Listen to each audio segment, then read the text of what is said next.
Yeah, it's a stupid light, man. I gotta turn it off, but I don't know how to turn it off. I'll turn it off. I'll get here in a minute.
All right, Johnathon Mathis, welcome to another episode of Unscripted.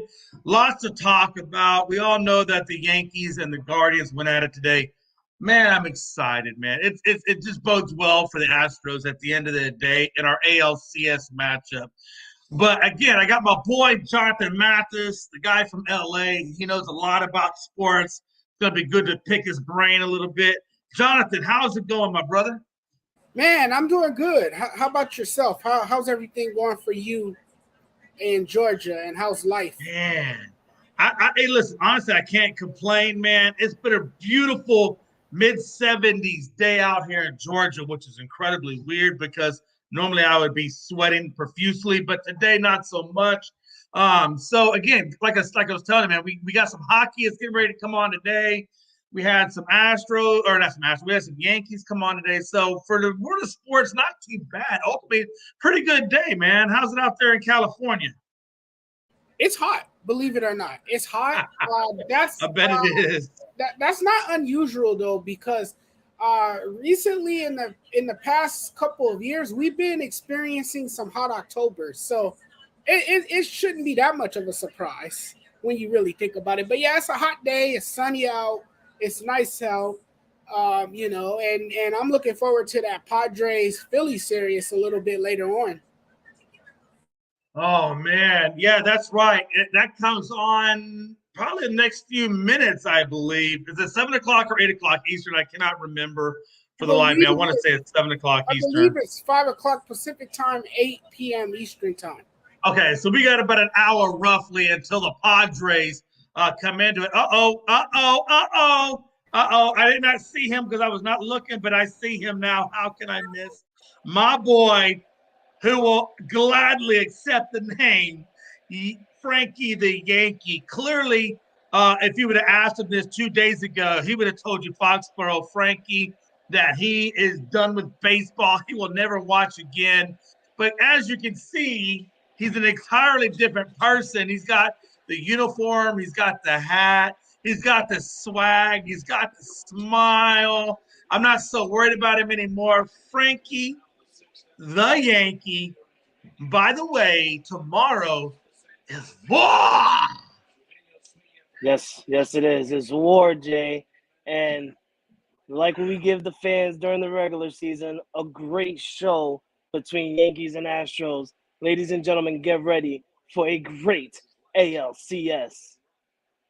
Hey, let me just say, me and Frankie, we're extremely close. I am the uncle to his babies, and I take that role seriously. But nobody ever gets the fact that I quote Talladega Nights when I say this is war all the time, and nobody ever catches on. But this is war. We will not be friends come tomorrow. I will be his enemy. He will be my enemy. And I pray to God the Astros win because he will be unmerciful. But let's just get into a little bit of today if we can. We're gonna obviously talk about baseball. We're gonna talk about this Yankees. That's just a foregone conclusion. But I want to talk a little bit about this whole Snyder thing that's going on in the NFL. His lawyer is coming out and saying some things. You got Jim Irsay popping up saying, hey, we need to get rid of Snyder because everybody's freaking out on the dirt that Snyder may have on all these different NFL owners. What a time to be alive. Johnathon Mathis, what do we think about Snyder and how do we see it going within the near future? If owners are coming out individually saying, hey, we need to get rid of Snyder, you got to imagine there's a lot of skeletons that we probably don't know about. What did Jim Irsay say? He said, I believe there's merit to oust Dan Snyder. What that means is that the owners are coming out to get Dan Snyder. They want him out as owner, but Dan Snyder is not going to go down without a fight. Dan Snyder has already made it publicly clear that he is going to do whatever it takes to fight to keep his team because, he believes that he should be the owner of the Commanders and that he has worked hard to take ownership of that franchise.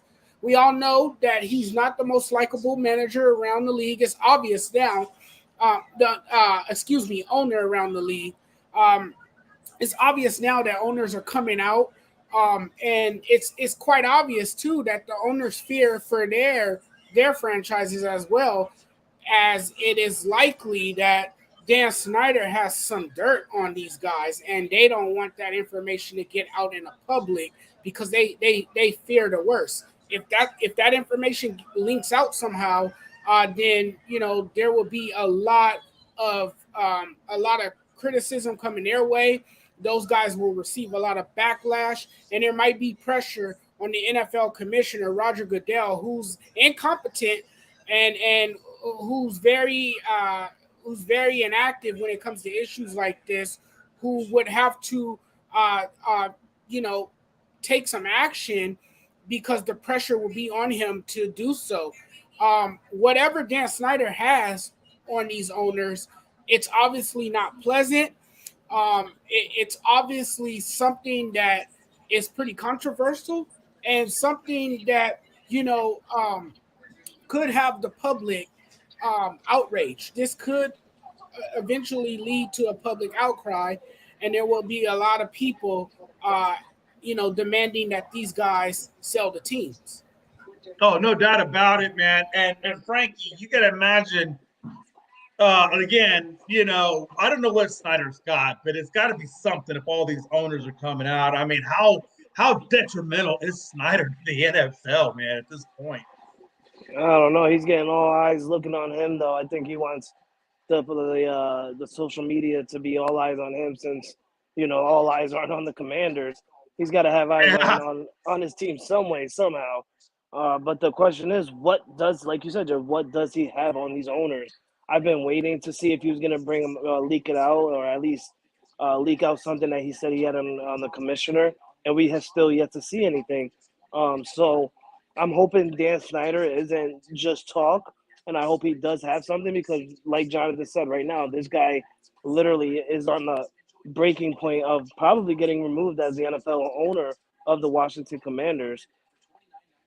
Yeah, I mean, I honestly just think that with everything that's gone on with Miami, Flores, Brady, tanking of games, we're talking, all the way out to was it Hugh Jackson, I believe it was. I mean, it goes all the way out to the Cleveland and Cincy and and then we got Jerry Jones being brought into this. I mean, it just seems like these tentacles of craziness in the NFL are just forever spreading, and it just makes me think like he's, if he does have something, it's got to be, pretty damn significant.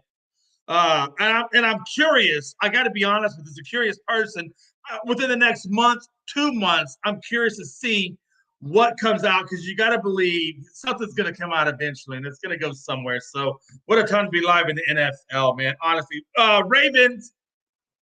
Ravens add Jackson, who's been 15 years in the league, journeyman wide receiver, started out in Philadelphia, has been around the league a million times, found his way over to Baltimore with Lamar. What does he mean for the Ravens? And how much has he improved them?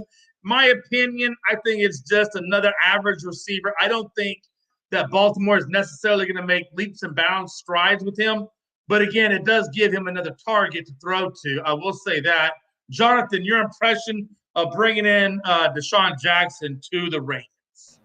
Deshaun Jackson is a nice addition.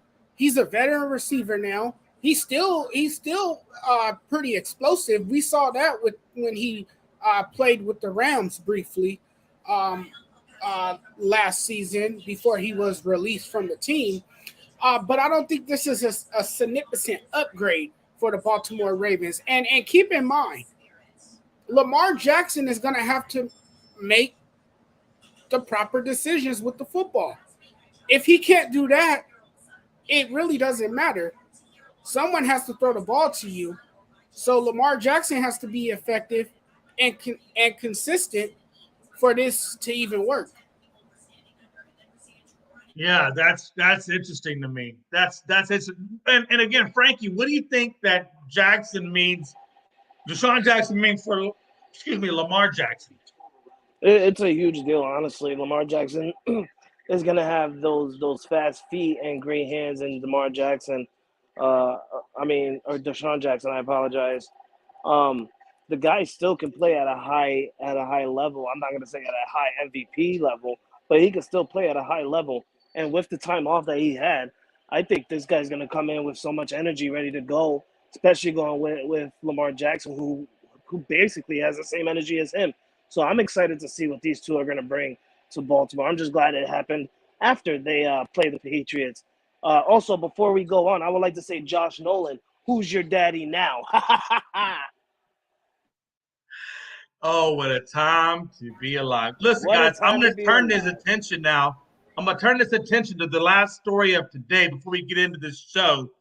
And it is a serious topic, so I want you guys to really think what it is you think about this situation.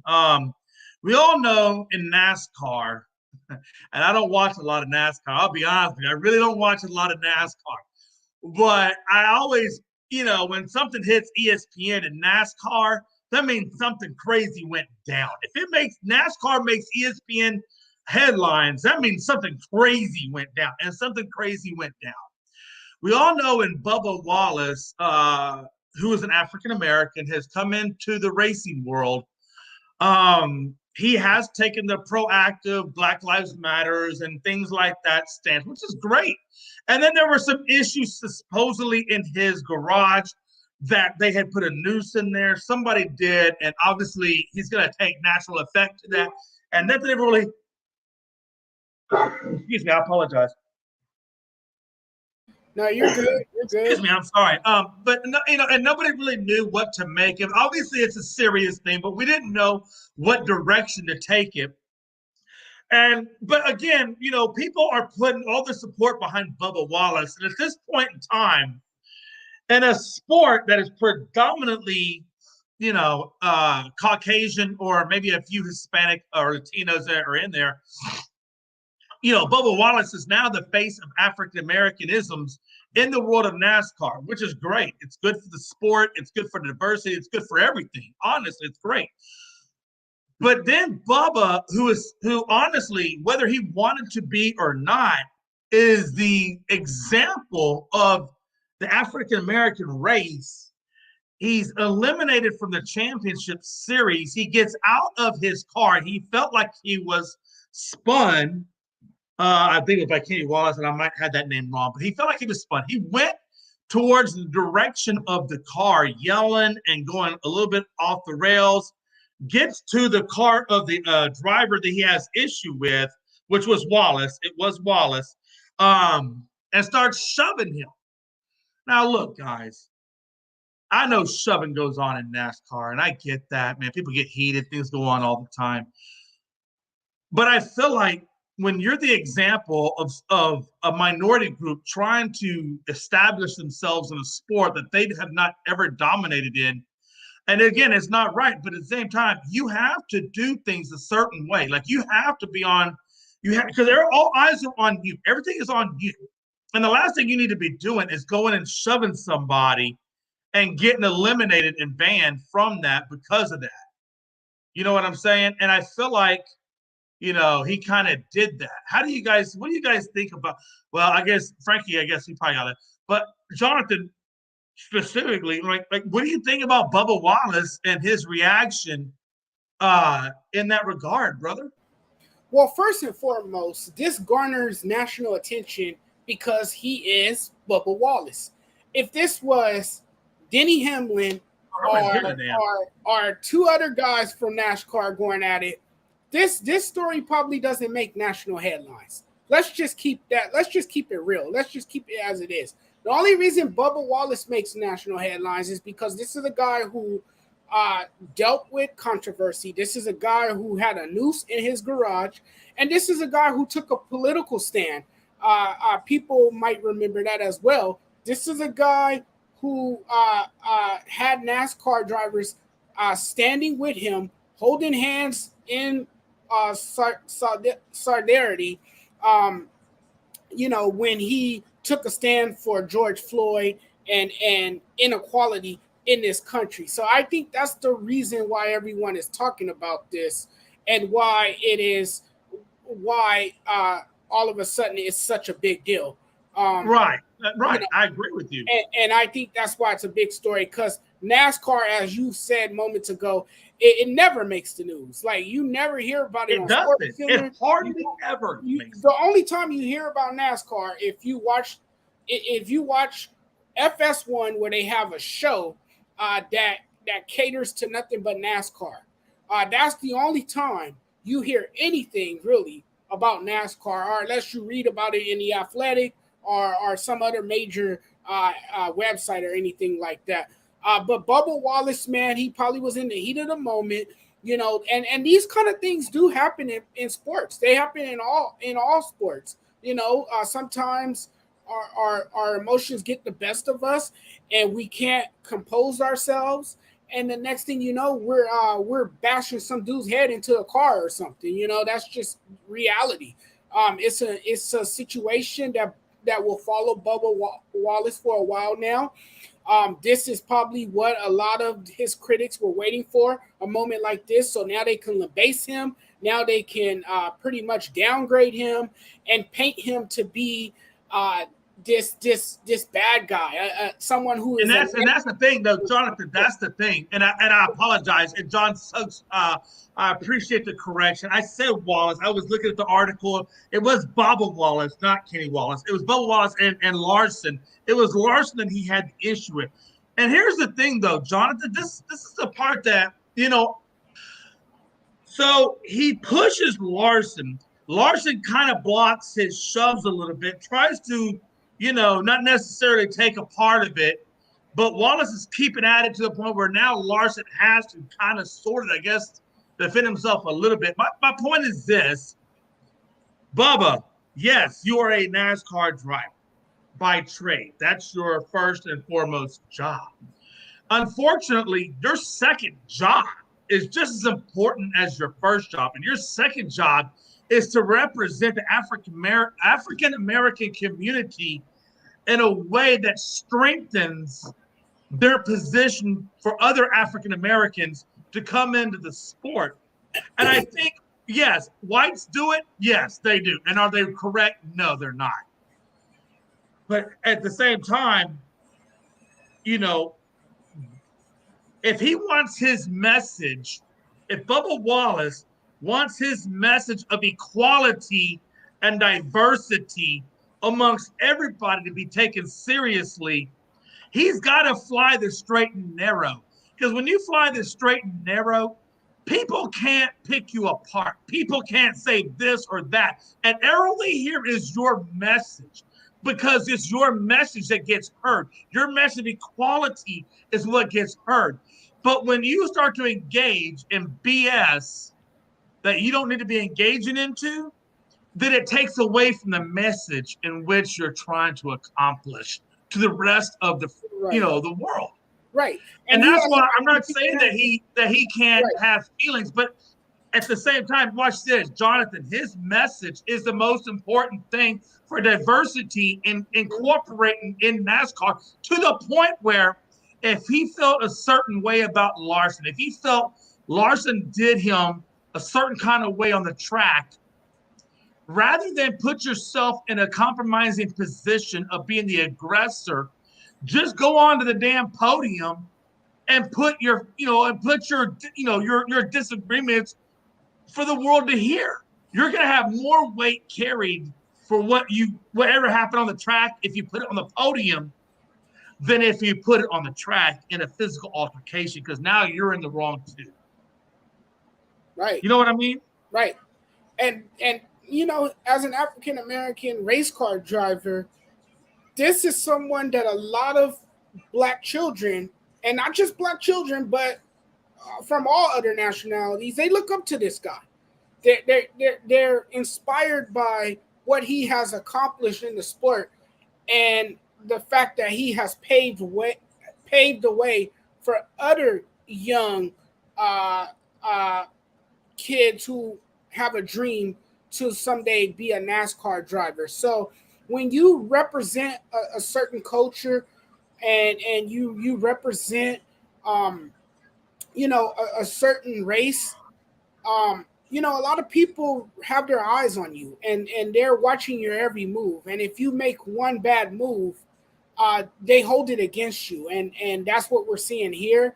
And hopefully this doesn't, damage his image too much, because all Bubba Wallace has to do is get back in the race car and start his engine and captivate his audience by winning a race, and then, because we always say winning cures everything, right?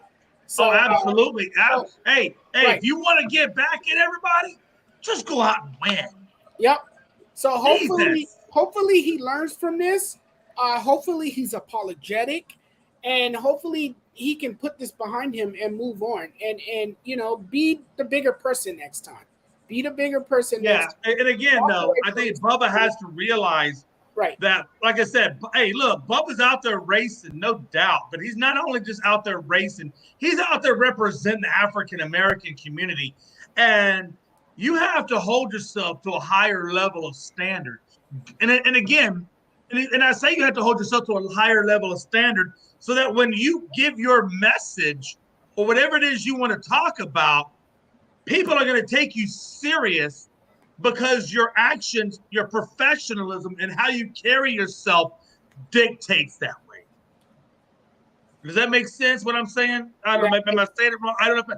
And again, hey, Bubba Wallace, hey, like John Suggs, you have been kind of had the cliche in the NASCAR world of being a crybaby. So, damn it, stop crying and just go out there and win the damn race. If you win the race, can't nobody say shit to you. Except maybe your wife. Frankie. Jay, fuck you. Fuck you. We're on the Houston, motherfucker. We're on the plane right now. Hey, you can't say the F word, but I appreciate the sentiment. I'm saying it when we're beating the Guardians and now we're on our way to Houston. Listen, I appreciate the enthusiasm, but you can't say MFer. You can say MFer. Just don't say the full word. Say MFer. I'll take that all day long. All right, fine. Jay, we are in effort. On our way. It's even hard to say that for real, isn't it? It's hard to say MFer. Listen, all I know is we did something the Dodgers couldn't, and that's force a game 5 and win it. Did you have to go there? Yeah, I really did. I really did. For a team to win 111 games, yeah, I definitely went there. I'm trying to get over it, and you bring that subject right back up, man. How dare you do that to me? Hey, all right, fine. I'll do this too. I'll do it too. I'll go. We did something the Atlanta Braves couldn't do and force a game 5. All right, hey, listen. Hey, listen. I will not allow any baseball talk until we get to that slide. So you just hold that really good, valuable information. I want to go through a couple of things, not a lot. We're not going to spend a lot of time on this NCAA issue, but there's a couple of things. No, there's only a couple of things. Just a couple of things I want to talk about, and that's it. Number one, with the Tennessee-Bama game, I just got to ask you guys one question. Number one, or 2 questions. I'm going to ask 2 questions out of the Tennessee and Bama, and that's it. Number one, do you think Tennessee has a legitimate claim that they could win the NCAA title based on their performance over Bama? And number two, how far do you think Bama slides down the rungs before it's all said and done? Jonathan, you take the first question. Go ahead, or two questions. Answer that question first. I think Alabama could slide out of the top 5 if they continue to play. Well, they already have. Aren't they 6 or are they 5? Yeah, I thought they were 6. Bama 6. Oh, yeah, Bama's out of 5. Oh, yeah, They're that's 6. right. That's right. They are. But I think they'll stay somewhere around 6, maybe 7, maybe 8. I think they could slide significantly because, look, this is not the same Alabama team that we've seen in recent memory. This is Nick Saban's most undisciplined and his most questionable, I think that's fair to say, questionable team that he's coached. There's still a lot of questions about this Alabama team. Now, to answer your second question, can Tennessee contend and reach the national title game is what you're saying? Well, right now they're ranked number 3, so keep that in perspective. And if they're ranked 3. Well, if they keep winning and they keep playing like this, absolutely they can. Look, those kids believe in themselves. They're playing at such a high level right now. Their quarterback is playing at an elite level. He has made a gradual climb. We've seen his growth. To me, Hendon Hooker is a Heisman hopeful. Right about now, he's my favorite to win the Heisman if he continues to engineer drives successfully and lead this offense down the field, which he has done. It's amazing to see what this Tennessee team has done and how far they have come. Those people in Rocky Top, they're going wild right now. So I think Tennessee got a great chance to contend for a national title. Yes. Absolutely. Frankie, I got 2 different questions, but same topic, just 2 different questions for you. My first question is, given the performance of Hooker against Bama for the 5 touchdowns, the 385 passing yards, he did have 1 interception, and he had 56 rushing yards. The first question I have is, should we now start looking seriously at Hooker as the Heisman? And number 2, Nick Saban came out and said, Alabama defense is soft. My second question for you is this. If Alabama slides down more spots, what would you think of the NCAA ranking Bama number 1 going into next season? So let me reiterate that. First one is Hooker, or should Hooker be now the front runner for the Heisman based off his performance? And secondly is, should Bama be ranked number 1 next year going into the season? Well, Hooker's definitely going to be in that seat.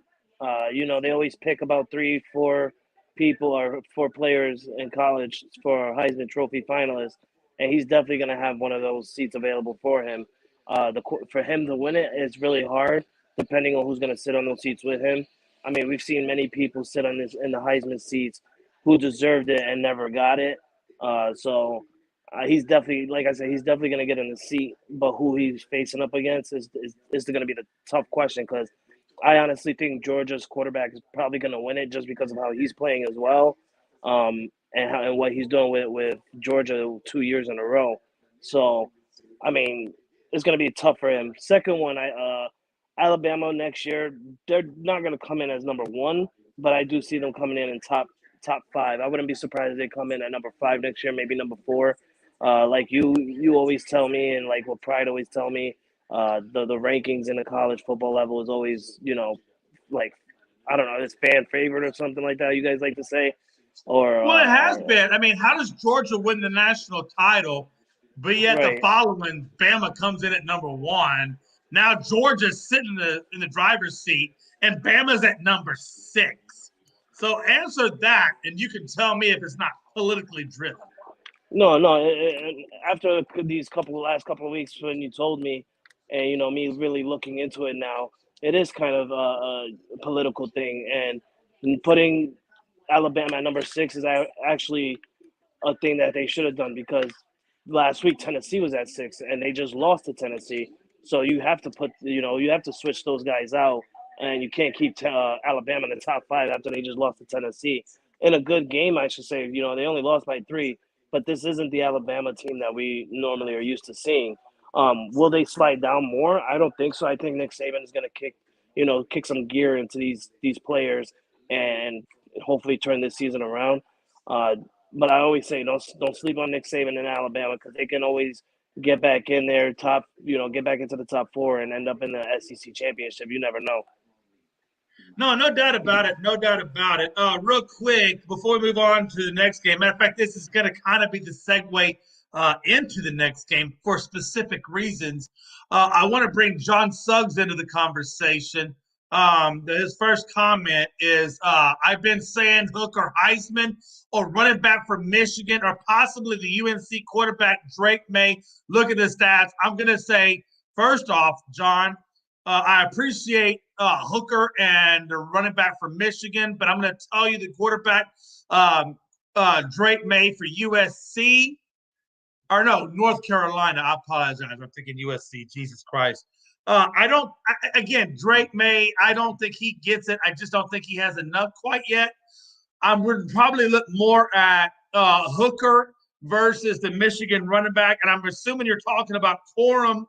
Both Michigan running backs, though, quite honestly, played phenomenal against a very difficult Penn State defense to the point where Edwards gave you 16 carries at 173 yards, 2 touchdowns. That's an average of 10.8 yards per carry.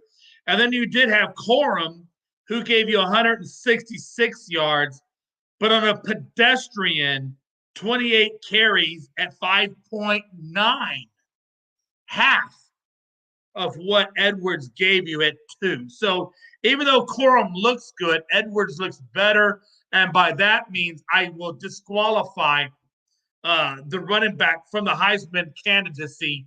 And I would look more at Hooker and Bryce Young at that point. And if you want to throw Hyatt from Tennessee wide receiver into the mix, I got no problems with that because the man had 207 receiving yards and 5 damn touchdowns. So if you want to throw that in there, I would probably vote Hyatt before I throw Michigan in there. I'm just saying, and we will regress ourselves. Jonathan, the next question I have for you is this. We know currently Michigan sits at, I believe, number 5. Clemson's at 4. And so forth. My question is, Ohio sits at 2. A lot of people have said Ohio really should be number 1, given what they've done. What have they really done? The only team they really kind of went against was number 5, Notre Dame. That was week 1, and we kind of know where Notre Dame is now. And they kind of scraped by Notre Dame by about 10 points if you look at the score. Since then, they've gone against absolutely zero bupkis, some Tom, Dick, and Harry, damn near above a D2 school. So why are we talking Oklahoma, or why are we talking Ohio when we know Stroud will go in the top of the draft, but he's a very unpolished pro-level quarterback versus a Bryce Young or a Hooker. So at that point, I'm going to ask you. I look at Michigan. Michigan's gone against Penn State. They're getting ready to go. Well, they have Ohio, Iowa, Penn State. They're gonna have Ohio at the end of the year. But I believe Michigan has been more battle tested at the number 5 spot than Ohio has been at the number 2 spot. What I'm saying is, yes, Ohio is ranked 2, but it's not by the testament of the strength in which the teams that they played. I think Michigan probably really deserves that spot, and I think they'll get it when they face Michigan at the end of the season. So, and again, we have to hope that Ohio gets past Iowa Then they play Penn State, and then they got Michigan at the end. So Ohio has 3 more contests to prove themselves. Michigan really has 1. I think Michigan will be probably over Ohio when it comes to the national championship when we get to that level. I think Georgia has also had a very easy schedule. I don't think Georgia has really truly been tested. I don't think they really get tested for Georgia until they get to the SEC championship, and then we'll see if Georgia has what it takes to remain at that number 1 spot. That's my interpretation of Michigan, Ohio, and Georgia. Jonathan, I want to get your interpretation of the top 3 based on the kind of things that I talked about. What do you think about the top 3? And then again, Michigan versus Ohio is really where I want you to focus on mostly is Michigan, Ohio, because these guys have got to meet eventually. And where are they at in that level? Yeah, well, that's one of the greatest rivalries in football, Michigan and Ohio State. But exactly. Like you said, Ohio State's schedule reads like a kid's birthday menu. I mean, there's been a lot of cupcake games on their schedule. And, yes, Michigan, I will agree with you. Michigan's more battle-tested than what Ohio State is. Ohio State hasn't really played anybody. And a lot of people would argue with you and say the same thing about Michigan. Who have they really played as well? We'll know more about these teams if they meet in the playoffs or when they have to play against stiffer competition in the college football playoff. But Jonathan, I want to ask you specifically. We know that Michigan versus Penn State was a blowout. We know that was a blowout, right? We know that they beat them 41-17. So right. Based off that blowout, how are you basing your decision? Based on that blowout, I'm going with Michigan. I think Michigan is the better team. I think when those two teams meet on the big stage, I think Michigan is gonna pound the football, and it's gonna be a close game. Michigan is gonna take bragging rights, and they're gonna show everybody that they're for real and that they can beat Ohio State team. That's good, yes, but not as battle tested and not as athletic and not as strong or powerful as Michigan football. Right. I agree with that. Frankie, let me ask you this. Let me carry this into you now. John Suggs goes on to say ESPN wanted to put Bama in front of Clemson. And let me put that on the big board so everybody can see what I'm talking about. ESPN wanted to put Bama in front of Clemson because it was Tennessee, and Clemson hasn't played above 13, I believe, which was Wake Forest. He goes on to say, which I really totally agree with, Michigan should be number 3, and possibly he said maybe even 4. But no, I agree with 3. Don't back down from that. Clemson is another team that I would describe, Frankie, is very, very soft. I think Clemson does not belong in the ranking for which they hold. That I believe, if I had to do the rankings right now, again, Georgia's still the reigning champions. So I'm not going to take them out of their spot, considering that they deserve that spot. So I would put Georgia, Ohio, Michigan, and then I would put Clemson after that. How would you put the top 4 teams? Like, what do you think is a true top 4 right now? Even though Michigan's at 5, what do you think is your true top 4, given where Michigan is currently? Or Clemson is currently. My top 4 will be Georgia at number 1, defending champions. Plus, they're 6-0, having a good season. Might I remind everybody though that half their schedule already currently has been, or mainly most of their schedule has been against non-ranked school teams. I just want to mention that out there real quickly. Absolutely. But Georgia at number 1, Ohio at number 2. Michigan at number 3, followed with Tennessee at number 4.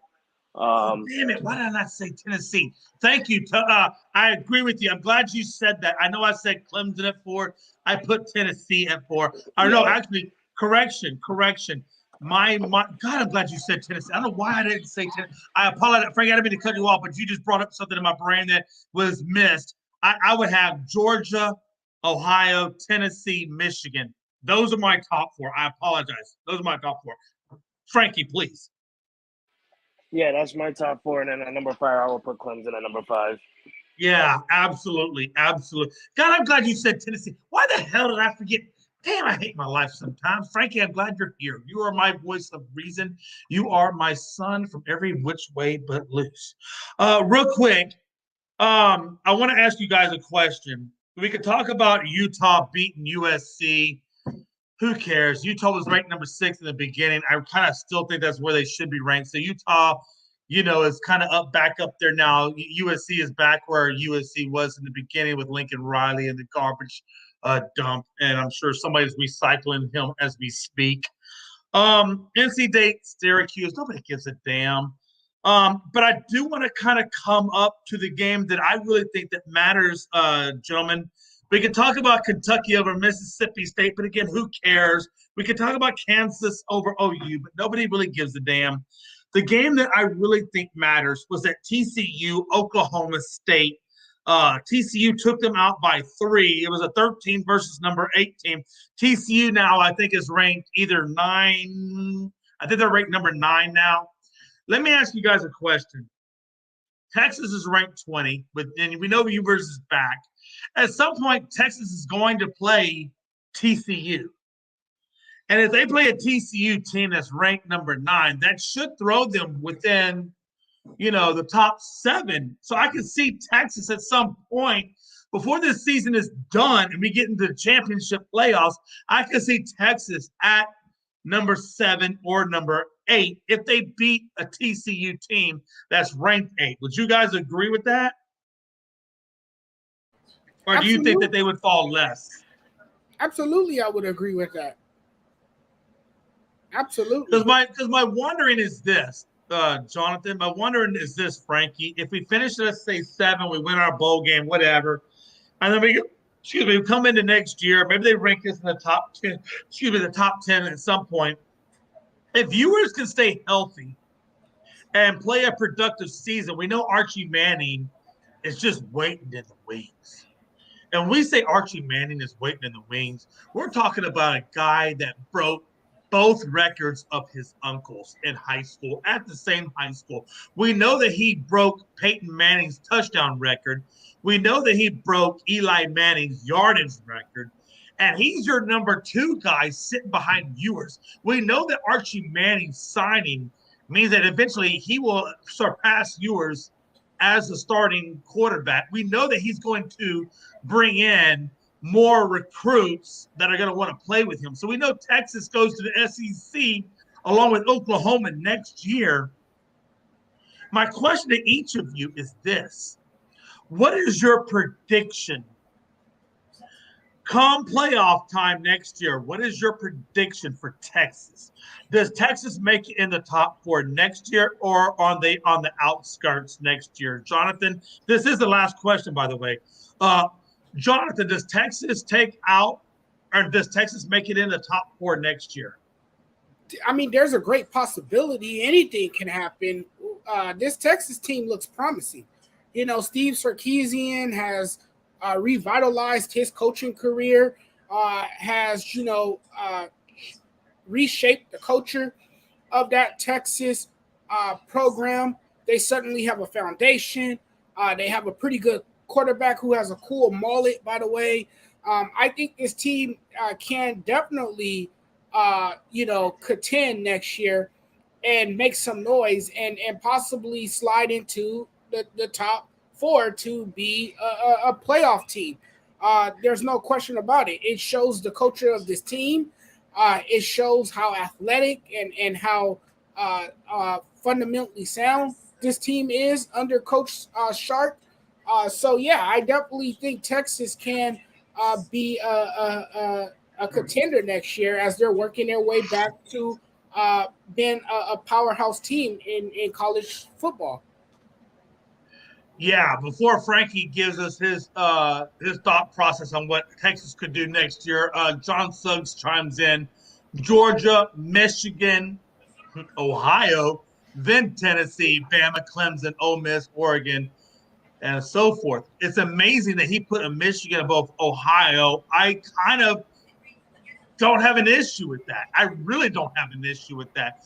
The only way I would have an issue with that is if Ohio goes in and destroys Penn State and Iowa and then beats up on Michigan, then that would change. But until then, until Ohio can show what they can do against competition, I'm certainly okay with Michigan being at the number 2 spot. He said TCU is 8th. I'm okay with TCU at 8th unless Texas beats TCU, and then I'm going to slide TCU out of the 8th spot. No, because Texas lost to Texas Tech. I would put Texas, if they win, out and around 10th. I'm not gonna hate against that. If you want to put them out around 10th this year with that rankings or that thought process, I agree. But please understand that when they went against Texas Tech, Ewers wasn't there. And if Ewers was there, given what he did or was doing against Alabama and what he did the last game, I think we know Texas Tech isn't winning that game. So keep that in mind as well. Frankie, your thought press. Texas next year, top 4 or top 10, top 15. Where do you put Texas at the end of the season when playoffs begin? Where do you have Texas sitting? Well, you can't speak for next year. I mean, Texas looked good this year. No, we're just doing early predictions. I know. Early predictions. I know, but it's really hard to say if they'll make it into the top 4 because the SEC is just totally stacked with so many good teams. You know, like we said, we got Ohio, you got Georgia, you got Clemson, who, I mean, you know, with Clemson, but you also got Michigan and stuff. You don't know what Alabama, Nick Saban is going to look like next year, but we know Texas, Bryce Young won't be back next year. We know C.J. Stroud won't be back next year. But you know who's going to be back next year? Ewers and Archie Manning. Yeah, it's gonna be good. I can't wait to see it. I can't either. Honestly, I really can't. I can say, Jay, that they definitely can be a top 10 going into next year SEC, no doubt about it. Maybe even top 5. They can possibly get into that 4, depending on who they have to face and what type of game style it's going to be. It's going to be a good one. But before we move on to the next one, Jay, I just want to say my wife is sitting next to me, and she just said something so beautiful that made me fall more in love with her. She looked at the playoff schedule, and she said it's going to be the Padres versus the Yankees. Oh, what a time to be alive. And I said, I'm telling Jay this. I said, I'm going to unmute myself and I'm going to tell Jay so he can be upset at you. And then she said, she goes and replies. Frankie? You know what? Hey, Frankie, let me tell you something. Hold on, Frankie. Hey, listen, hold on, Frankie, now. Listen, let me tell you when it comes to your wife. Number one, your wife is the mother of my nieces, and I will always respect the mother of my nieces above all else. So I'm not going to say a damn bad thing in her direction because she's the mother of my nieces, and my nieces are beautiful. And so therefore, I automatically love your wife. With that being said, though, she could be further from the truth. Hey, look, man. Hey, look, you tell her too now. And I want, Frankie, can your wife hear me? No, hold on. Now, I want her to hear what I have to say. So please let me know. Now she can hear you. Okay. Let me say, first of all, Mrs. Cruz, how much I love your daughters and how privileged I am to be their uncle and how beautiful they are and that your chromosomes are clearly better than Frankie's. With that having been said, you're wrong. And I want you to know that I'm a supporter of the Miami Dolphins much more than I am a supporter of the Patriots. And I have clearly come out and said that the Dolphins are better than the Patriots when Tua is there to do his thing. So I want you to understand that I am very supportive of your football team. And I want you to be supportive of my baseball team. And I also want you to remember I'm the one that gave that son of a I'm the one that put that Patriots gear on your children that I love so dearly. And I'll be calling you on Friday to sing happy birthday to my beautiful niece, Avery. But again, please, please, let's me and you for one day. Let's just go ahead and me and you mount forces against Frankie. I think it'll be okay. She Your will. marriage is strong enough to survive it. Let's me and you form a force that can overtake Frankie and the Yankees. And when your Dolphins are ahead, I'll be right there to support you as well. Enough has been said about that. I appreciate your time and listening to Uncle Jay. You see, I, What a time to be alive. the Um, things you are asking her will be the things I ask Mel, and Mel will tell me to go kick rocks. no. Not today, she would. Mel will No, never be by my Actually, side for hey, the hey, watch Yankees. this. Actually, hey, right now Jay's in the doghouse, so she would probably say, Frankie, let's do the damn thing. Um, yeah, Jay's in the doghouse. We're gonna go into NFL now while Jason still has a marriage. Um, what a time to be alive. Let me go back real quick, if you don't mind. I want to go back to John Suggs, who says, I know this sounds crazy, but wouldn't surprise me if Steve puts Ewers to finish his career and redshirt Manning. Hey, you know what? Hey, I'm down for that. I think that's perfectly fine. John says, Frankie, did Jay make that 10 a.m. call the next morning last week after he was on the sauce? Ha ha. John No, Suggs, go. John Suggs, go fuck yourself. I love you. no, he didn't Um, make the call. I actually had to say something to him, and he made the call the next day at 1:00 p.m. Eastern time. But he did make that call. hey, John. Hey, listen, I will tell you guys every way. When Jay says he's going to do something, please hold me accountable. John Suggs, Anthony Price, Mickey Delaney, hold me accountable. Please hold me accountable. I appreciate you guys in every way, beyond more than what you will ever know. And I appreciate you guys actually listening to this podcast. And I hope you never stop. Real quick, guys, we're going to get into NFL 6 recap. And we're not going to go too far into this. We're just going to, again, touch on a few games that I think are of interest. The first one being the Eagles and Cowboys. I mean, how could you not have that as a game of interest? Again, Cooper Rush. I said he is a great quarterback, and I would ride him until he lost. Well, he lost. He put up 3 big interceptions against the Eagles. I want to commemorate and exonerate and tell how much I love the Cowboys defense. They kept us in the game. We only lost 26-17, but if you understand how crucial those 3 interceptions were to the outcome of that game, you would know that those 3 interceptions put the Eagles within scoring distance right off the bat. So that's 21 points out of the 26 that Cooper just put them in excellent scoring position. And no fault to Cooper, man. Hey, look, he's a backup for a reason. He went against the top team in the NFL. So I'm not gonna kill Cooper Rush because he did go against one of the greatest defenses right now that's in the NFL. So I'm not going to kill him on that. I think he's doing the job that he's supposed to do. I mean, most people would have said when Dak went down that we would be 0-2, and right now we're 4-2. So that's not a big, it's not a bad thing. I think Cooper can beat the Lions. I think Cooper can beat the Bears, and then we're in the bye week. And I implore McCarthy to ride Cooper Rush for the next 2 games.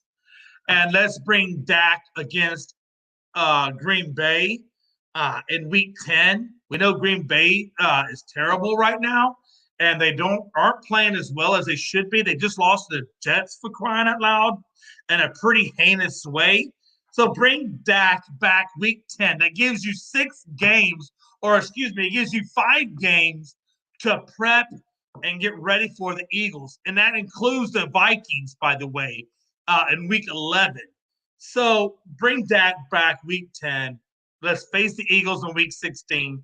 And let's see what Dak and defense and company can do against the Eagles at that point. But I don't want to discount the Eagles either. The Eagles played well. They put 136 on the ground. Hurts did a pretty good job. He didn't turn over the ball. And again, at the end of the day, man, we went up against the best team in the league. And anybody who says NFC least at this point can shut the fuck up. Because right now, the Giants just took out the Ravens. The Giants took out the Packers. They're 4-1. No, excuse me, they're 5-1. Eagles are 6-0, and Cowboys are 4-2. And we've been out there playing you guys. No, listen, we've been out there playing you guys. So all I'm saying is, I'm not saying we're the best, but I will tell you, it's time to put respect on the NFC East. Jay, next time, can you watch your language? If I can't F-bomb, you can't F-bomb.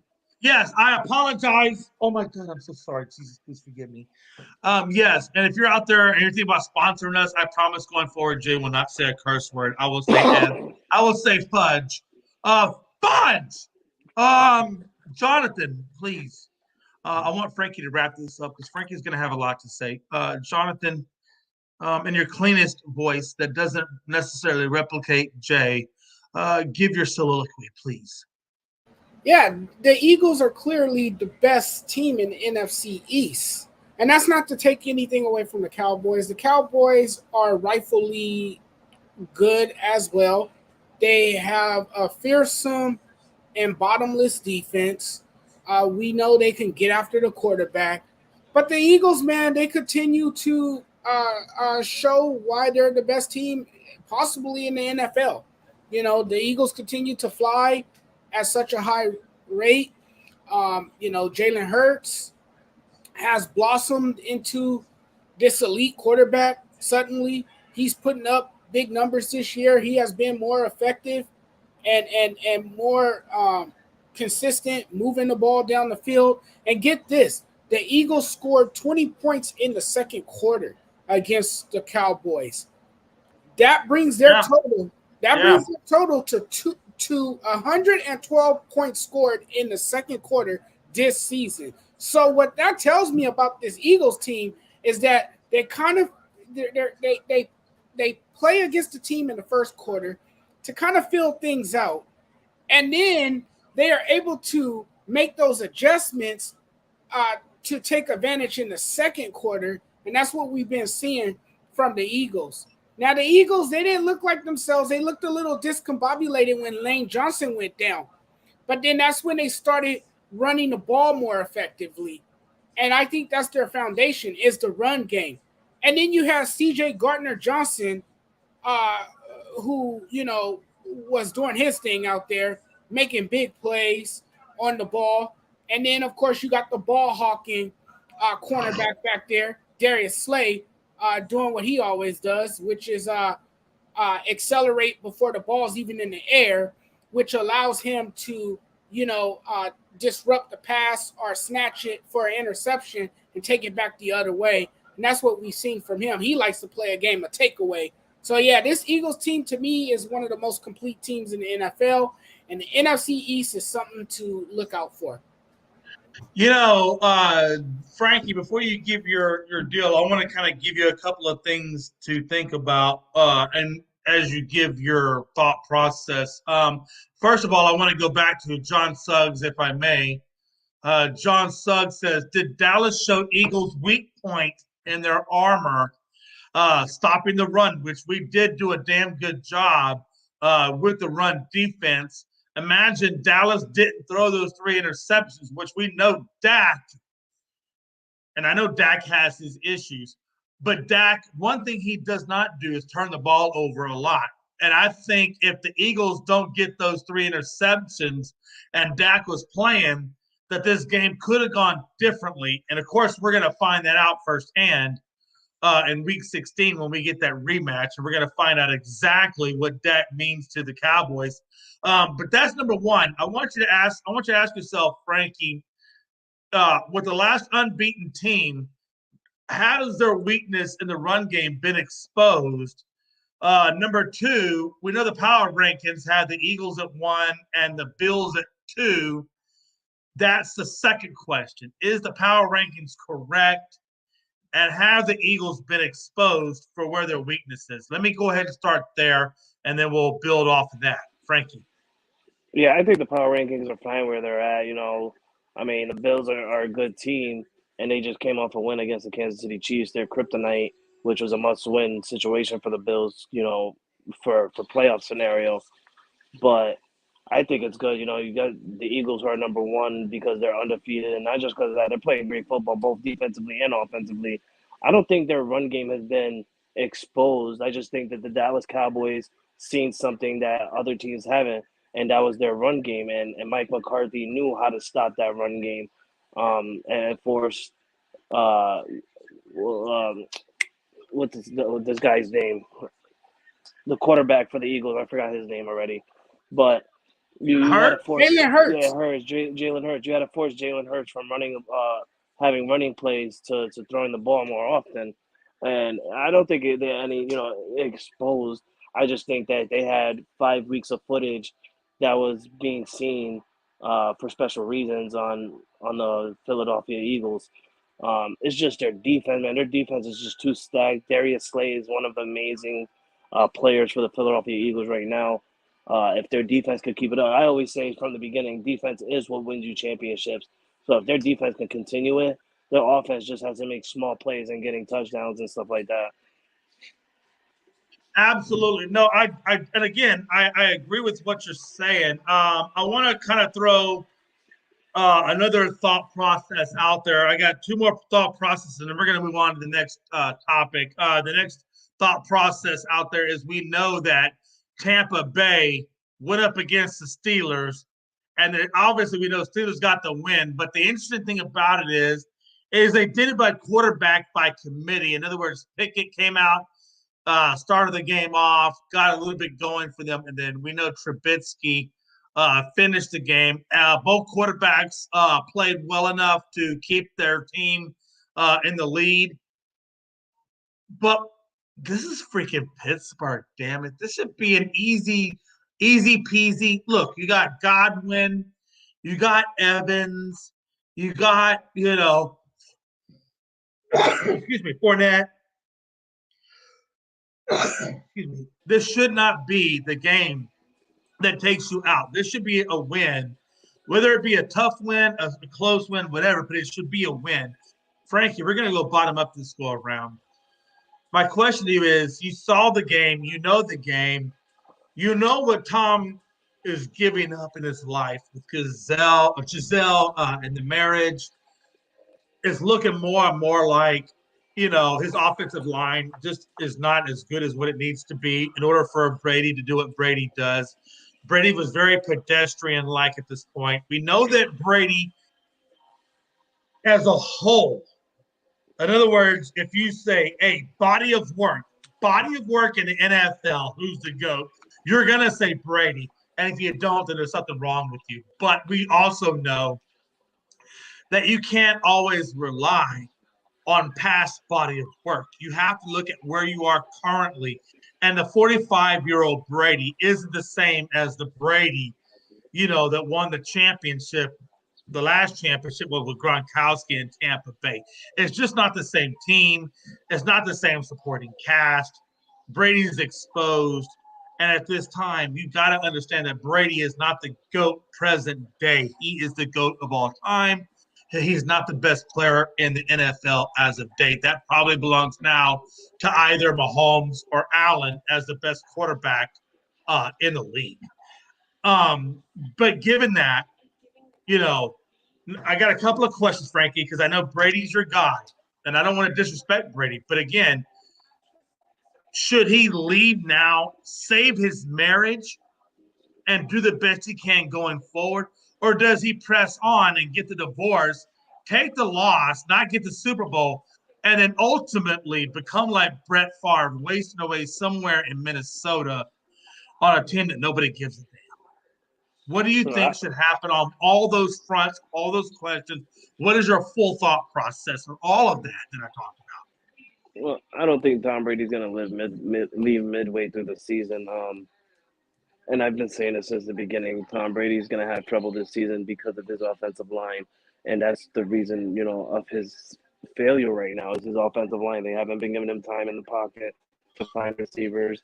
He's been getting sacked. He's been, turning the ball over a couple of times now lately. And this isn't the Tom Brady we've seen. But for him to to leave midway through the season just to save his marriage. I don't think he's going to do it. I think his marriage is going to be done either way. And if you leave now or you finish the season, your marriage is done. You decided to skip on being a father and a husband to come back one more season where you should have just stayed retired and just went into the sunset. Yeah, no, and I agree. I agree with you. I just feel like, honestly, I feel bad. I feel bad for Tom because Tom has a beautiful wife, loyal wife. She's just doing a lot of things, and I feel like, he should be at home taking care of her and not necessarily putting his time into something I know he cares about, but it's not going to give him the rate of return in happiness as what Giselle could have gave him ultimately in that marriage. All right, we're going to move on real quick. Obviously, the Rams aren't doing their spot. We know Anderson is going to go take Marquez Brown's spot, but I think we all agree that Anderson isn't Marquez Brown. Marquez Brown was the better guy. So I can ask you, what do you think Robbie Anderson's going to bring to the Cardinals? But we all know the damn answer to it. It's that the Cardinals will only go as far as Hopkins and Murray and Connor and defense takes them. Robbie Anderson, he's the second guy. Yeah, he'll make a few grabs here and there, but he's not going to be the answer, no more than what Marquise Brown was. So there's no sense really asking you that question. When I look at the scores and I look at the games that we played, obviously the Jets were surprising to a lot of people with the Packers. I guess that's really the last thing I do want to ask you guys is the whole Brett Favre issue, or not Brett Favre, the whole Aaron Rodgers issue. He's already come out and said that he's going to retire if the Packers don't improve over the offseason. My God, Breece Hall just lit you the freak up, fudge up, F up, however you want to call it. Breece Hall just basically put you on notice, and Aaron Rodgers gave you the pedestrian performance of a lifetime. So my question is not that will the Packers make the playoffs, because nobody gives a damn about the Packers. Nobody. The Jets have a better chance of making the playoffs and look better at making the playoffs than the Packers do at this point. My question is does Aaron Rodgers come back next year or does he retire? That's really the true question there. Frankie? I think Aaron Rodgers will probably come back next year. The man just signed a crazy deal to stay with the Packers. I don't think he's ready to call it a career just yet, especially when their cap space is probably going to look better next year, where they can get better receivers during free agency and draft. And Jay, I don't know. I mean, yes, the Jets are looking okay right now, but I wouldn't say the Jets are just playoff team. No, I'm not saying that. I'm just saying they look better than the Packers. That's all I'm saying. They do. But currently, they look better than the Packers. That's all I'm saying about that. Yeah, they do. They do look better than the Packers. But I wouldn't say Aaron Rodgers will retire after this year just because of the season he's having. I feel like he's just going to ride out this year, deal with what he's got to deal with, and then come back next year stronger with a better receiving corps, hopefully. Man, I don't know. Hey, we hope they do, but let's be honest, they don't have a whole hell of a lot of money to go get a wide receiver one in free agency. Let's understand that correctly. And I doubt that the history in which they've given us, they're going to go out and draft a wide receiver one. So I'm not really looking for them to do anything more than what they currently have on tap. Jonathan, my question is a little different for you. I'm going to switch games actually even really. I'm going to go to the Monday night game, tonight's game last night's game between the Broncos and the Chargers.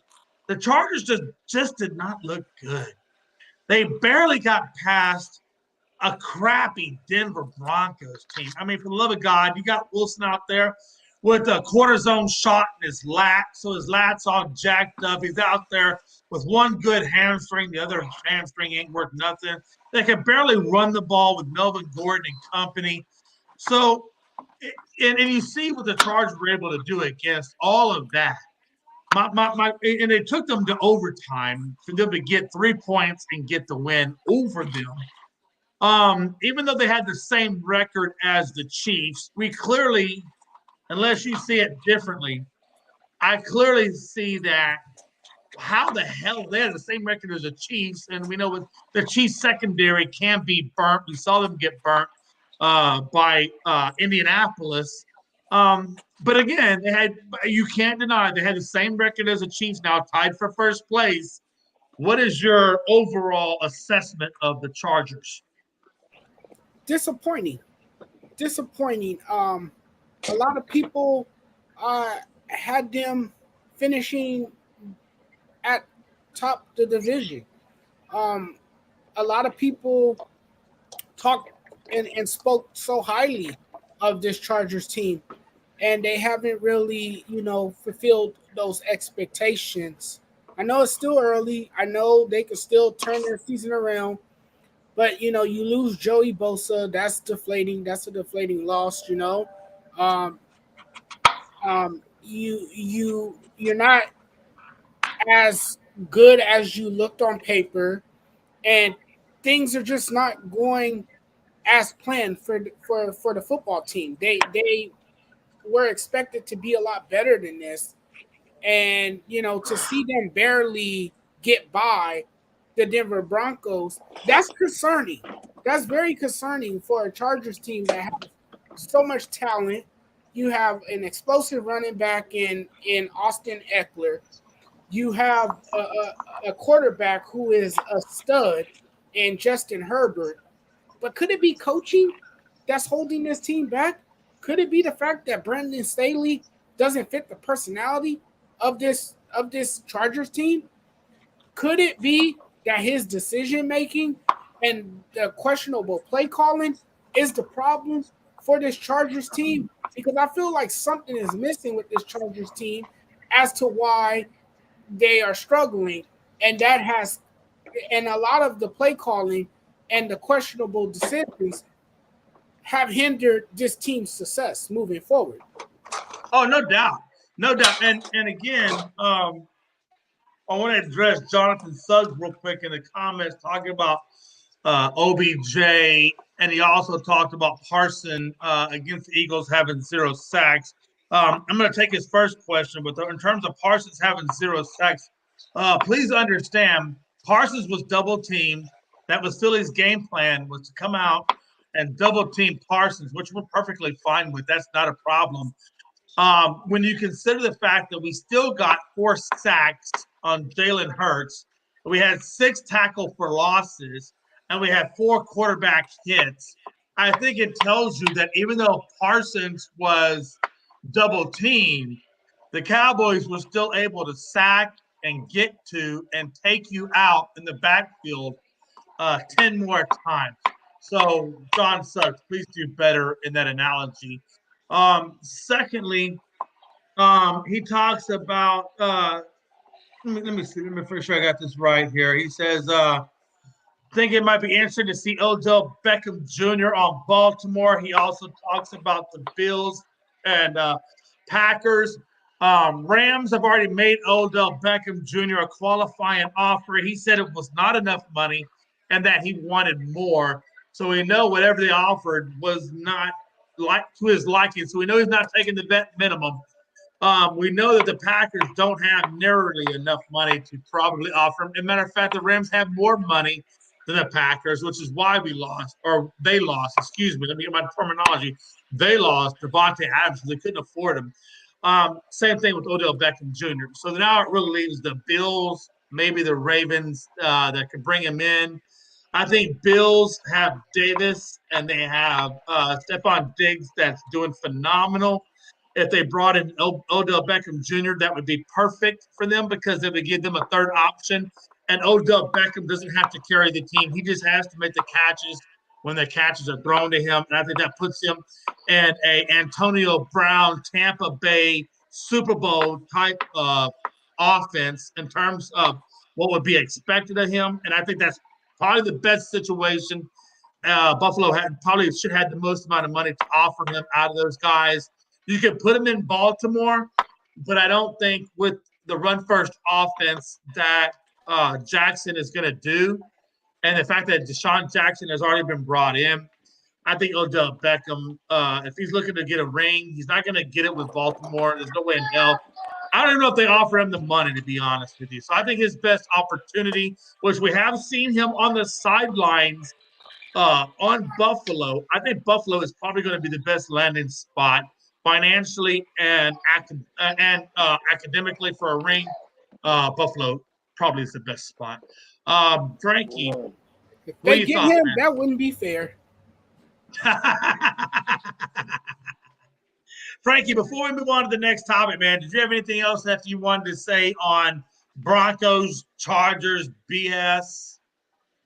No, not really. I mean, I'm just disappointed because I was actually one of those people who picked the Chargers to represent the AFC in the Super Bowl. I mean, it's still early.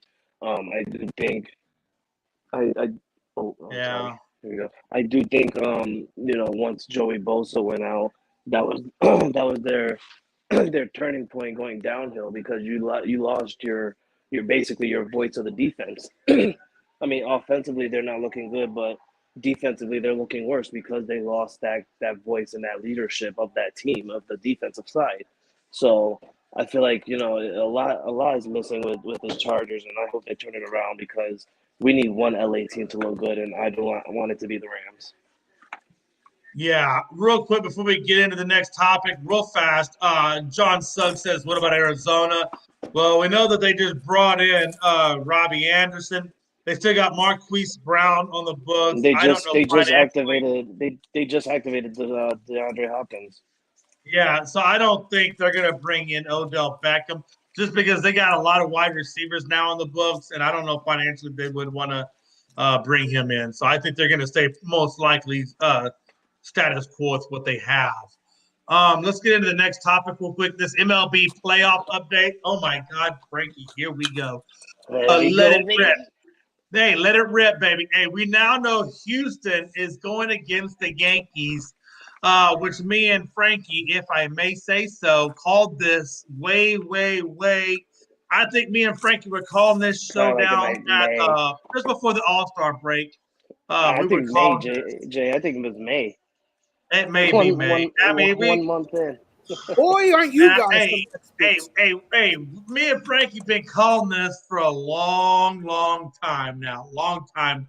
And honestly, Frankie, I would not want to go against anybody but the Yankees, only because I want you to know that when we beat you, we did it without trash cans or any fanfare, and we're going to the World Series. And I'm sending you home packing with your 62 home runs, but no That's triple true. crown. Yeah, And yeah, then yeah. again, I hey, understand. watch this. And Frankie's gonna come back. Hey, Frank, I'm gonna let you talk to you. Don't get worried.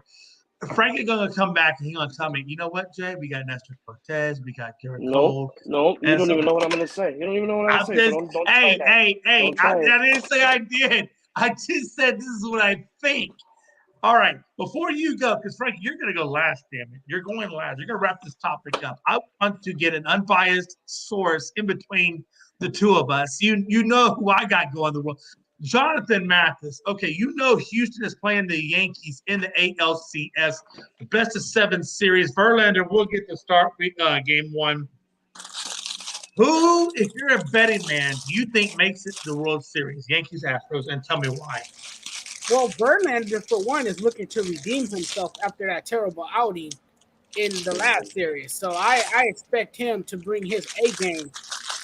You don't often see a great pitcher like him, a pitcher of his caliber, have 2 awful nights on the mound. That's not going to happen, first and foremost. But to answer your question, I think I got to give the slight advantage to the Yankees. I think the Yankees understand what's at stake here. I think they're hungry for championship success. They've had too great of a season to let it come to an end in the ALCS, and I think if Stanton and if Judge can carry the offense, the Yankees are nearly unstoppable to beat. The thing that worries me with the Astros is their starting rotation. Now I know they have pretty good They have a pretty good starting rotation at the top, but it's kind of questionable after Verlander and Lance McCollins. I think he came back. Actually, no. It would be. It's gonna. The way the rotation is working, it's gonna be Verlander, Framber Valdez, See, and it's then Lance questionable. McCullers. But again, It's I want you to make sure you after- understand what you're saying. Right. McCullers, Valdez, and Verlander all have ERAs underneath 3. But go ahead. Yeah, but I don't know. I just think the Yankees offense. I know you don't know. I told you. Yeah, I know, but I don't know, man. Man, the Yankees offense is just powerful, and if they don't slump like they did against the Guardians early, I think they're the team to beat. I think they're the team to watch out for. God, what a time to be alive. Thank you, Jonathan. Just saying. You know what? I agree. You're much better at writing than pod. No, I'm kidding. I'm fucking with you. I'm totally playing. No, I gotta give Jonathan Mathis a little bit of heat, just like Stephen A. gave Max Kellerman heat. I gotta give Jonathan some heat. So it's no different. So hey, it just because I respect him as a podcaster, I give him some heat. I just have a feeling that the Yankees can knock around. I know you got a feeling, but I'm trying to feel it. I'm trying to figure out where this feeling is coming from. The heart. It's coming from his heart. Oh no, hold on, Jonathan Mathis. Hold on. You know what? I'm gonna test Jonathan just a little bit, Frankie. Let me just test Jonathan just a little bit. Oh, I'm in trouble. No, I'm not. You're not in trouble. Although, yeah, you kind of are, but you're not. But you are. I put myself in a tough predicament. No, I want you to explain to me. When you're going against 3 starters that have an ERA under 3, and then your 4th starter has just a little bit above 3, and so we McCullough and it's not Garcia. Who the fuck comes after him? Language. Who? Language. I like Valdez though. I really like him. No, it's gonna be Verlander, Valdez. He's been pitching. And then McCullers, and then God, I can't remember for some reason. I want to say it's Garcia, but I know my head is Garcia. Yeah, it might be Garcia. Anyway, it's Garcia. And then I know you got Urquidy, and you got Urquidy, and then you got Javier in your bullpen. Now I want you to understand top 4. Urquidy was a starter. Top 4 ERAs are under 3. Because if you look at the Astros starting rotation in the stat realm, you'll see that the full season they're under the 3 on the ERA. So even though the 4th guy, he's not so bad to push the ERA over 3. Let's just put it that way. Well, let me ask you this. Then we go to the bullpen. We got 2 starters in our bullpen that have maybe just a little tad bit above 3 on their ERA. Not much, but a little bit above 3 on their ERA. That's 12 innings worth of guys between those 2, not to mention all the other relievers behind them. Plus, we have 2 closers in Montero and Presley, and we all know what those relievers can do. And Stanek and Hunter Brown, which we all know Hunter Brown was brought up from the minors, and he's got an ERA under 2, and he has had 1 start, and his ERA in that start was under 2. So we know what Hunter Brown brings to the rotation. What I'm saying is there's a lot of pitching. I mean, we can go for days and days and days on pitching. Same thing with our rotation, Jonathan. Same thing with our rotation. We got guys that can go for days on the rotation. Are you done? So my question is this. So when you look at that, I think the batting order is just as good. When you look at the rotation, Jonathan, look at the rotation. Right. And then you see that we just come off a sweep of Seattle. And you know what Seattle brought to the table in terms of their pitching, which pitched really well. I mean, honestly, they pitched really well. The Yankees, if they really get I don't know. Luis Castillo looked pretty damn good to me.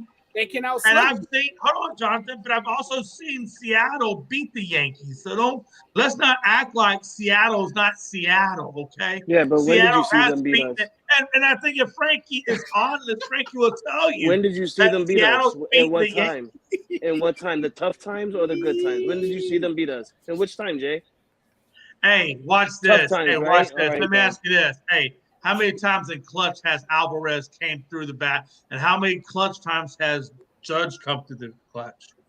Let me ask you this better question. In the 6 appearances that the Yankees have played, and I don't want to say that we beat you 4 out of 6, but we did beat you 4 out of 6, including a no-hitter. But what I really am more concerned about is how many times do we strike out Stanton? How many times do we strike out Judge? It had to have been quite a few. This has turned. It had to have been quite. No. Hold on a minute. It had to have been quite a few. So what I'm saying is Alvarez. We all know Alvarez's weakness. Everybody knows Alvarez's weakness. I mean, not Alvarez. Excuse me. Judge's weakness. Judge is a weakness that's below his kneecaps. You get him with a good sinker or a good slider, and he's toast every time since Sunday. We're not walking Judge. Everybody else will talk about walking. We're not walking Judge. We're pitching to Judge. We're pitching to everybody in your freaking lineup, and we're not scared of nobody. Are you done? Yes, I am so Jonathan. done. I'm so done that literally I've got to go pour more money in my parking meter. All right, hurry up. While you do that, I'll talk to Jonathan. Jonathan. Yes. I'm sorry. No, go ahead, Frankie. Frankie, go ahead, person. Okay, Jay's the type of person that lives on regular season. All right, he doesn't realize that playoffs is different from regular season. No, wait a minute. No, just for a second. No, Frankie, hold on, Frankie, but I got to say one thing. If you're going to say something, don't say something that's not true. Frankie, I've been to playoffs. I've been to playoffs since 2016. How are you going to tell me what about playoffs? I know more about the playoffs than you do. So okay, don't talk about playoffs. How many World Series you got in that time frame, Jay? We got one. One, right? How many you got? Because playoffs is different from regular season. No, but we got one, and how many you have? Jay, you're going off topic. I'm trying to tell you. I'm not going off topic. I beat you in 19. I beat you in 17. I beat you in 15. Jay, would you just mute yourself? Because you already had your chance. You gave the mic to me. Now you shut your mouth and let me talk. All right? Thank you. How many regular seasons out of that time frame you guys looked so good, made it to the World Series, and how many World Series you lost compared to winning? Because it's different from regular season. You can have a good regular season and beat all these teams to have a good regular season, but you sitting there and you're not thinking, you don't think that they're on the plane right now heading to Houston looking at that no-hitter that you guys had on us? You think they're not looking at the pitches Justin Verlander had all season? You don't think they're looking at all your starting pitchers and seeing what they messed up on, what they shouldn't chase, what they should chase? You don't think that's what they're doing, Jay? That's exactly what they're doing on the plane right now heading to Houston. Of course they're looking at all of that.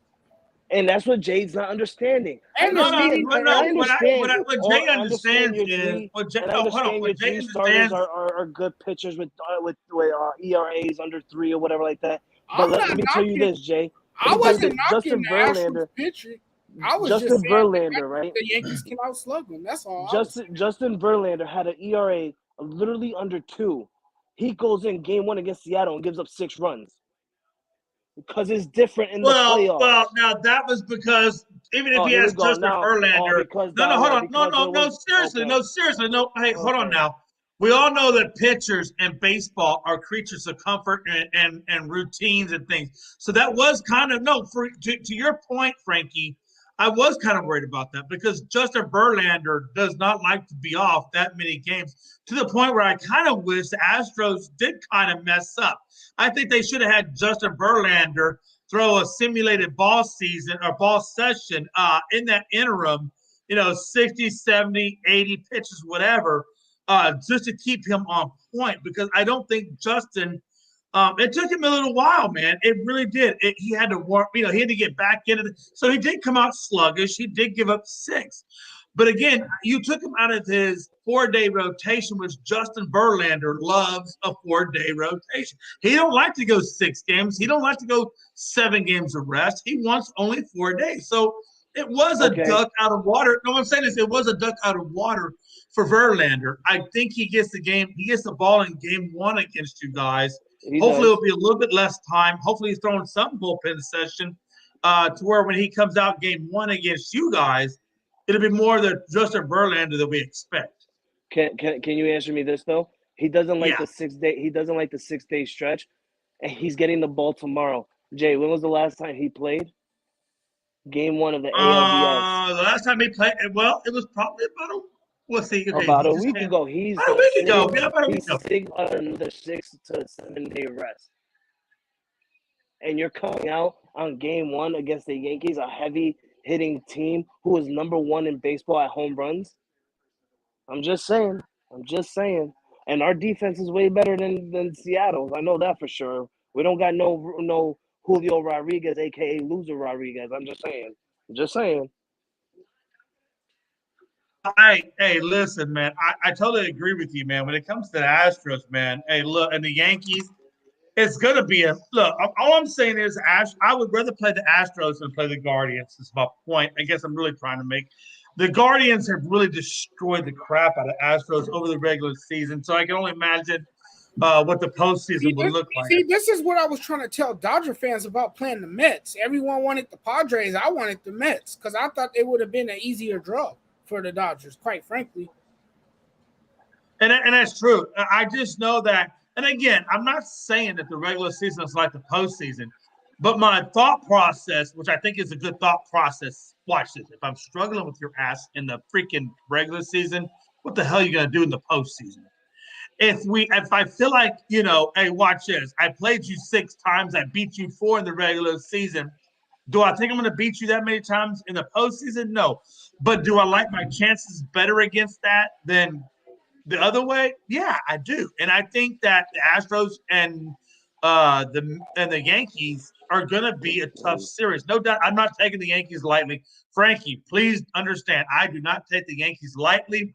I think it's going to be a hard-fought series. I think it's going to be just like the Guardian Yankees series, where we're going to be in some wars, man. We're going to be in some wars, and I really think them wars are going to come down to the bullpens. That whoever's bullpens can perform is going to be the team that wins. So let's be honest. I know for a fact the Yankees can get past Astros starting rotation sometimes.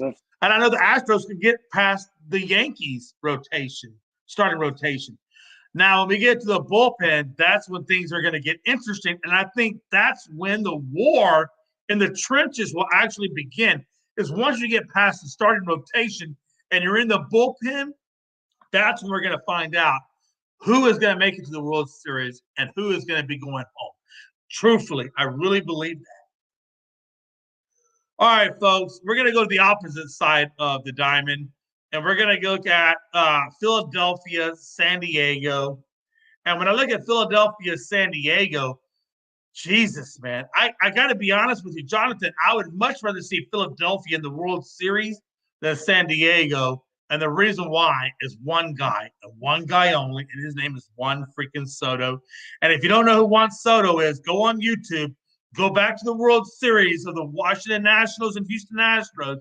And when you see what Juan Soto did in the World Series, you'll understand why I don't want to face Juan Soto or the Padres in the World Series. Frankie?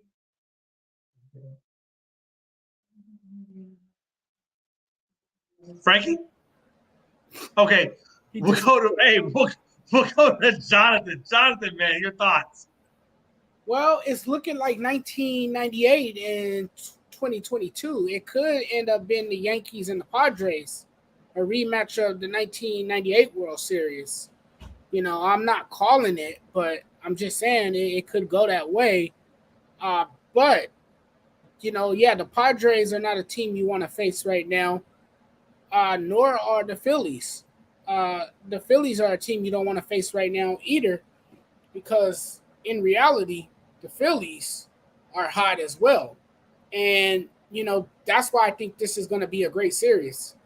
The NLCS could come down to a pivotal Game 7. This series right here could write an instant classic in October. These two teams are underdog teams. No one expected both of these teams to make it as far as they've made it. And, they've just been two teams that have been fun to watch. The Padres, they went all out before the All-Star break, acquired Juan Soto in a blockbuster trade, probably the biggest trade in MLB history. They also landed Josh Bell. He came in that trade as well. Then you have, of course, an elite closer now in Josh Hader. So this team is built to win in October, and that's the reason why they went all in, was to not only contend against the Dodgers, but to give themselves a chance to win a championship this year. They basically betted on themselves, and it has so far paid off. Now the Phillies, what a turnaround it's been for them. You talk about a drastic turnaround. This is absolutely. This team, they fired their manager Joe Girardi after a tumultuous tenure. Thompson, he took over the team after the team was 22-29, and this team has been on an improbable joyride. They have put together wins. They have, lit up the scoreboard with their ability to swing the bats. They have hit consistently well. And then you got a pretty good rotation, too. The bullpen has been a bit suspect, but the rotation is good. You got Zach Wheeler. You got, who's the other guy? I'm going blank here. I know Zach Wheeler is starting tonight. Zach Eflin, he's coming out of the bullpen now, I believe. And they got one other guy. But they got some good pitching as well. So, which is really interesting because the Phillies didn't come out with Musgrove to start, or excuse me, the Padres did not come out with Musgrove to start. They didn't come out with Snell to start. They came out with Yu Darvish to start, and right now it's nothing. Top of the second one out, and Philly, or excuse me, what's his face? I can't who it was, but they just had a strikeout, so now it's 2 outs. And so Darvish is looking pretty good right now. No, you want Darvish to start game one. You want Darvish to be your game one starter, because if you need game 3 is always pivotal. Oh yeah, and game 3 most of the time is a must win. So you want Musgrove to be on the mound for game 3. And that's where he's going to be, because it looks like I think Snell gets game 2, and I think Musgrove gets game 3. So I think you're right on point with that theory. Real quick, guys, who do you have advancing out of these two teams? Who do you think advances to the World Series? Phillies or San Diego? Still early. I like both of these teams, to be quite honest with you. It's kind of hard to pick. It's tough. It's really tough. It's not tough. It's easy. But, the Padres, they have 3 of the top pitchers in their rotation. The Phillies have a lineup that's just hot right now. Everyone is seeing the ball well. Nick Castellanos is finally hitting. He's come out of a massive slump. He's been hitting consistently well. And this is a guy who had his worst season statistically. He has turned it around. You have Bryce Harper. You have Rhys Hawkins. JT, help me with his name because I always say it. Realmuto. Thank you. You have guys in this lineup that can hit. So, oh my God, Jonathan, just pick a damn team. If the Phillies stay hot, I'm going to say the Phillies. I like to talk. Hey, listen, guys. Hey, Jonathan, I'm going to tell you right now, man. Look, we can name all the guys in the world, man. Hey, I'm going with Padres on this. I'm going Machado. I'm going Soto. I'm going Darvish, Bell, and company, man. I think Padres are going to be in the World Series. Phillies are going to give them a good match. But I think ultimately it's going to be the American League versus Padres. Frankie, what are you thinking, man? What's your thoughts? Are you going Phillies? I'm really disappointed in you, Jeff. I mean, you have the same mindset. Because whoever wins out of me or you, it really doesn't matter. I thought one of us or both of us wanted Philly sports guy. It would be. It's not that I don't want Philly sports guy, because I'm just. Hey, look, I'm good with Phillies being there. I want Philly sports guy, but I'm just saying realistically, if you ask me out of these two teams, who I think is going to make it, I mean, I'm going to say Padres. I got to be realistic on who I think makes it. Because who I want to make it and who I think makes it That's different. Who I want to make it? Of course, I want Philly sports guy to make it because I want to talk all kinds of garbage on him. But who I think makes it is probably going to be Padres. No, honestly think the Philadelphia Phillies will make the World Series. I mean, the San Diego Padres, they're a heavy team. They're doing phenomenal. I mean, they took out the Mets, they took out the Dodgers. Uh, both of them being eliminated the same way, 3-1. Um, you got Juan Soto, Manny Machado. I would love to face off against the Padres in the World Series if we can make it there against them. It'll just be a great matchup. But I don't think they're gonna make it. I think they've done what they wanted, and then what they wanted to do was eliminate the Dodgers from their World Series hope. After their owner or manager coming out saying we're gonna make it to the World Series in 2022. Now he's saying we're making it to the playoffs 2023. Uh, so the Padres did what they did, but I think the Phillies are gonna make it. They're heavy, they're hot, and they're on fire. Man, that's what's up. All right, folks, listen, we're gonna get over now to this next topic. We got to get off. We got Wiggins and Poole get extensions. Look, Wiggins, got 104 mil 4 years. We know Poole got 4 year, 140 mil. Kind of puts Green on the outer edge. Maybe he comes, maybe he doesn't, depending on what he plans on doing. He's going to want that big extension, but ain't nobody got no money to pay his ass because they done spent 483 and 489 some odd $1 million.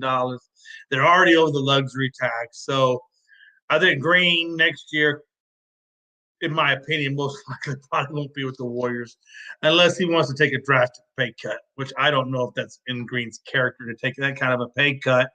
Man, but when we talk about Wiggins, man, when I say he revitalized a career with the Warriors after coming back from Minnesota and Cleveland, I'm telling you, that man literally revitalized a damn career to the point where we were almost talking about him being MVP of the championship. We know Curry got it, but Wiggins made a strong ass case for it. He literally made a strong case for it. We know that he's a good wing and guard defender. We know he shoots about 39%, almost 40% from the 3-point land. He averages 17 and gives you 3. But his defense is just stupid good, man. And it was good to see them be able to get him under contract. What do you guys think about Wiggins' new extension? What do you think this means for Golden State Warriors, Jonathan? Well, I'm not really surprised. Wiggins was the callus for that defense. He reinserted himself. Yeah. He definitely turned around his career, and he was deserving of the contract because I believe it was, if I remember correctly, it was Game 5 where he went off and he scored a lot of points. He was attacking the rim. This guy has earned his payday with the Golden State Warriors. So I think he has. I think it's a great signing. I think the Warriors are willing to go on in the future with him. And this signing tells me that they're moving on from Draymond Green. Because Wiggins plays just like Draymond Green. He's just not a talker. He just doesn't, shoot off at the mouth. Wiggins plays defense, if not a little bit better than Draymond Green. And he shoots the ball better than Draymond Green. So I can see why they gave him an extension. Yeah, real quick. I want to kind of comment real quick on John Suggs talking about Coach K and the Lakers. My opinion, and Jonathan, you obviously weigh in real quick as well on this. My opinion is the Lakers' culture and the way they do business and the way they conduct their operations, I don't think lines up with the way in which Coach K does his business and the way he lines up his operations. And I don't think, even though Coach K is a hell of a coach, I don't think his way of doing things is in alignment in which the way the Lakers do things. And so I don't think that he will wind up with the Lakers. I don't think he takes that job. Jonathan? No, I agree. I don't think he takes that job. For one, I think he wants to stay retired. I think he's a family man. He wants to spend time with his family. He would have spent much more time at Duke if he really wanted to. He didn't just retire just to retire. He retired because he's done. He's done with basketball. Now it's on to his new life after basketball, and to take on a job with the Lakers, that's stressful. And he doesn't want that headache. Not at this point in his life. No, I agree. And he does talk about coaching LeBron. He talks about coaching AD and Russ. But at the same time, the culture in which he was operating those guys in was a lot different than the culture in which he's trying to go to in LA. The cultures just don't, in my opinion, between the front office and Coach K and Brian and what he wants with his specific team. I just don't think it's a good alignment or a good fit for Coach K. I just don't think that's going to work out, and that's just my opinion. Hey, if they take a chance on him and it works out, I'll eat my words. But for right now, I just don't think it's a good fit for what Coach K is trying to do. Real quick, all right, we'll move on to the last topic for the night. Top 5 spots for CMC McCaffrey, and I got basically in no specific order, but I got Bills. I think Allen is the leading rusher. Enough said on that. If Allen is your leading rusher, then clearly you need a McCaffrey. And I think McCaffrey is wanting to be on a championship caliber team, and what better team would that be than the Bills? 49ers would be my second spot. They have a lot of injuries in that running back rotation, so I think he could do well there. And also the 49ers, with the way they use Deebo Samuel and the versatility of McCaffrey in the run game and the pass game, I think he fits in nicely within their offense. You look at the Eagles, they got Scott and Sanders are both free agents in 2023. And the O-line is a run behind type of team, so I think he fits in well with the Eagles. I think the Chiefs, we know what Edwards-Helaire brings, and we know that Reed likes to use their running backs in the passing game, so I think he can fit in well with the Chiefs and probably give Kelsey a run for his money with receptions. And then, of course, at number 5, I got the Rams. I think they're obviously looking to trade Akers. Matter of fact, they are looking to trade Akers. And I think Henderson is not the answer. And I think McCaffrey works well in their run and pass system.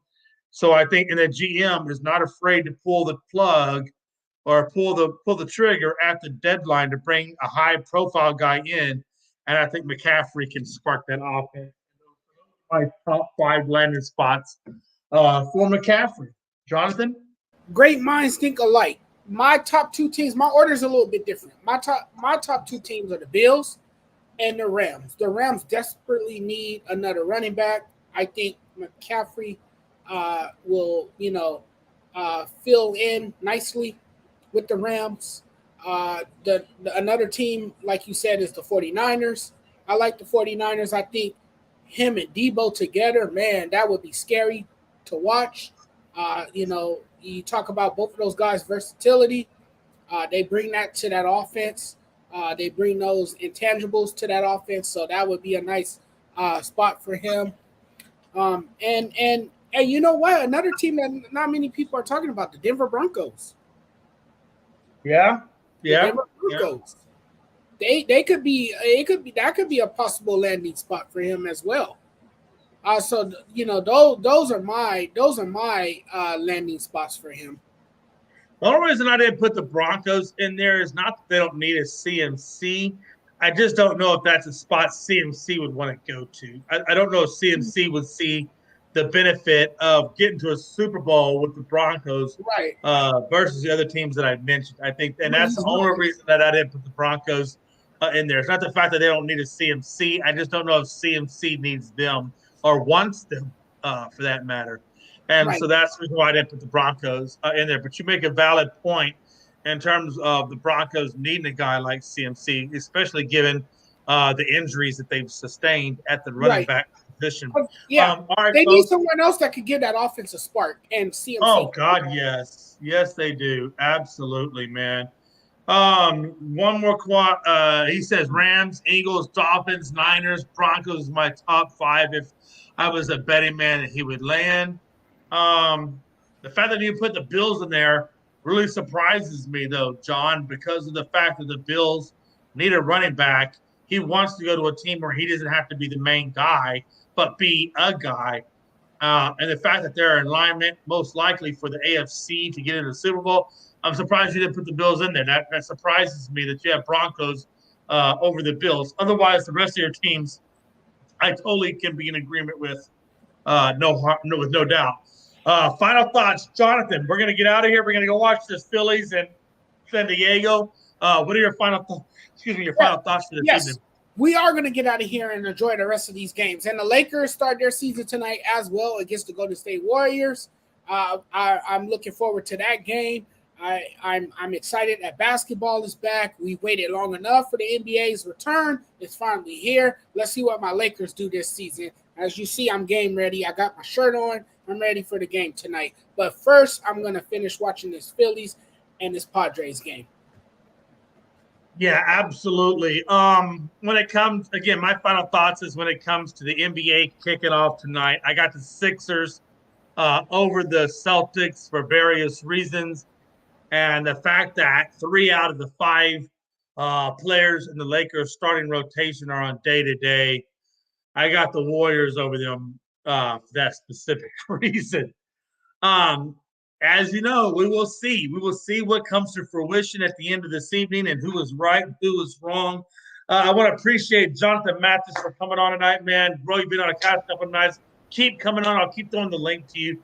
Mad respect. You always have a good take on things, and I appreciate you, brother. Thanks for having me, man. It's always a pleasure to be on this show. Anytime, man. You know, I'm down to come on and talk sports. You know, it's what I love to do. It's my passion. It's my dream job.